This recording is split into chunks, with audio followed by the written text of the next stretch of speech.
আসসালামু আলাইকুম গাইস, আজকে আপনাদেরকে দেখাবো নতুন পানির মাছ কিভাবে ধরবেন। এই যে আমরা একটা জাল পাচ্ছিলাম, বড় সড়ো একটা জাল, শিক জাল পাচ্ছি। এই যে ছোট ভাইটারে কইছি শিক জালটা বানছে ভালো করে, কিন্তু বান্ধারা হইছে না।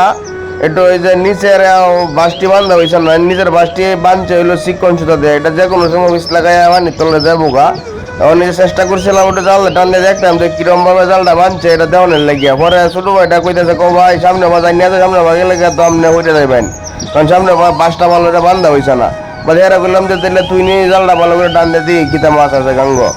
পরে কইতে থাকা দিলে আমার টাইম দিন, পরে জালটা টান দিছে, টান দিয়ে হাইরা বাদে দিয়ে যে গাঙ্গের মধ্যে তো মাছ নাই। কারণ আমরা বাড়িটা হয়েছে যে ইন্ডিয়ার বর্ডারের লগে, ইন্ডিয়ার পানি অনের আগে আমরা এটা পানি ইন্ডিয়ার যে পানিটা হয়েছে এই পানির মধ্যে এবার কোনো মাছ নাই। কারণ এরা যে দাদারা কি করছে মান করে না, তবে এবার কোনো মাছ টাছ নাই। পরে টান দিয়ে দিই যে একটা যে চান্দা মাছের হোনা উঠছে, চান্দা মাছের হোনা উঠতে তো এবার তো উঠলে হইতো না, গতবার বড়টা লুটছেন। হ্যাঁ, এবার কোনো কিছু নাই।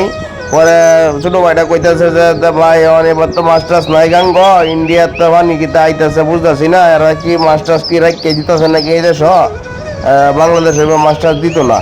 পরে এই যে অবস্থা, এই যে এদিকে দেখেন যে প্রচুর পানি, এসবগুলো হচ্ছে ইন্ডিয়ার জ্বরের পানি। হ্যাঁ, এইগুলোর কারণে হচ্ছে আমাদের এলাকায় অনেক ফিশারি ডুবে গেছে। ডুবে যাওয়ার ফলে এখানে মাছ টাছ সব বেরিয়ে গেছে, কিন্তু মাছ বাইরে এলে কি মাছ তো দেখতে হবে, সব বাড়ি বায় বাড়ির মানুষে মাছ টাছ খাইবো। আমরা তো উজানের মানুষ, উজানের মানুষে তো মাছ টাছ বেশি খাইতারি না, বাড়ির মানুষে মাছ টাছ খায় বেশি। কারণ বাড়ির মানুষের আবার আমরা দাওয়াত মাওয়াতো যায় না।